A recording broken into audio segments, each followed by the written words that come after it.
The Best Nest by P.D. Eastman.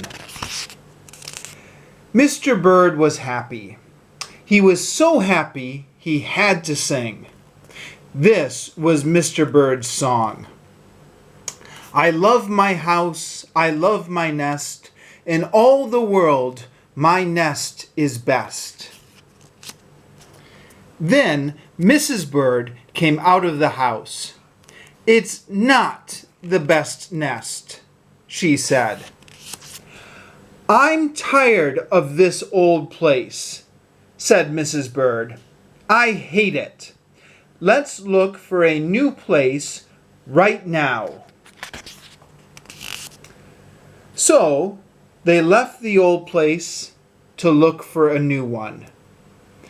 This place looks nice, said Mr. Bird. Let's move in here. But somebody else had already moved in. So they looked at another house. This one looks nice, said Mr. Bird, and there's nobody in it. You're wrong, said Mrs. Bird. This house belongs to a foot. So they went on looking. I like this one, said Mr. Bird. It has a pretty red flag on the roof.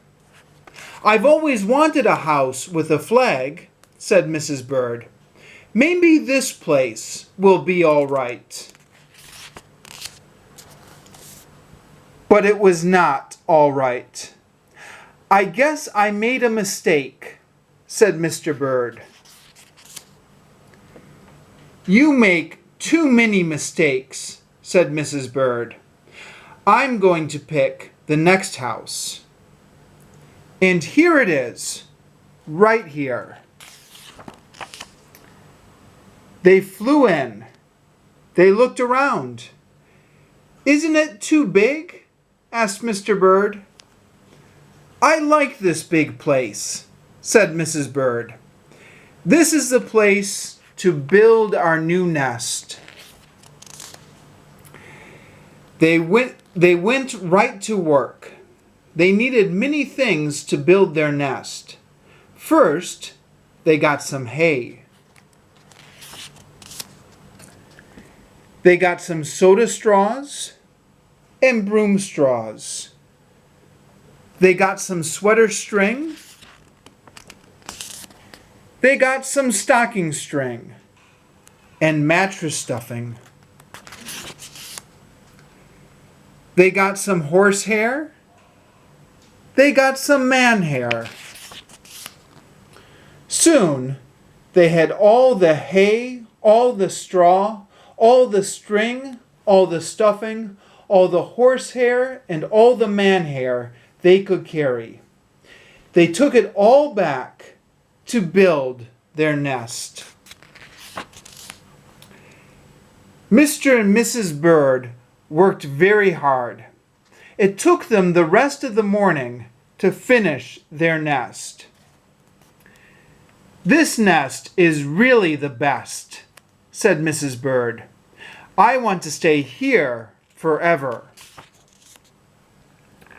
Mr. Bird was very happy too. He flew to the top of his house. He sang his song again. I love our nest. I love our house. I love our nest. In all the world, our nest is best. He was so busy singing that he didn't even see Mr. Parker coming. Every day at 12 o'clock, Mr. Parker came to the church. Mr. Parker came to pull a rope. The rope went up to the bird's new nest. The rope rang the big bell right under Mrs. Bird's nest. Mrs. Bird got out of there as fast as she could fly. When Mr. Bird came in, all he could see was a mess of hay and string and stuffing and horsehair and manhair and straws. Where was Mrs. Bird? I will look for her until I find her, said Mr. Bird. He looked high, he looked low, he looked everywhere for Mrs. Bird. He looked down into a chimney, but Mrs. Bird wasn't there.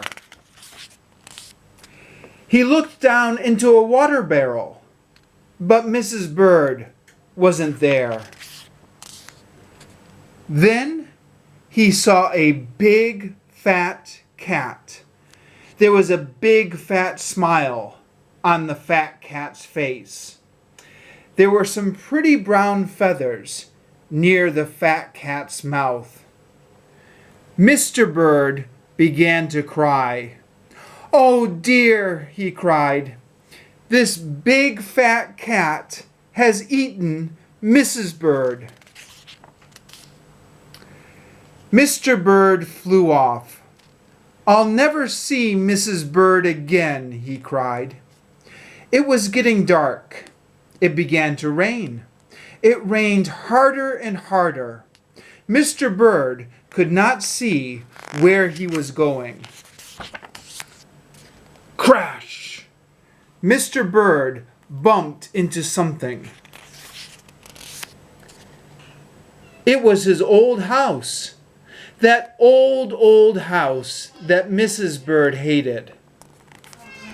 "I will go inside," said Mr. Bird. "I'll rest here until the rain stops." Mr. Bird went in, and there was Mrs. Bird, sitting there, singing, "I love my house, I love my nest, in all the world this nest is best." "You here?" gasped Mr. Bird. "I thought you hated this old nest." Mrs. Bird smiled. "I used to hate it," she said. "But a mother bird can change her mind.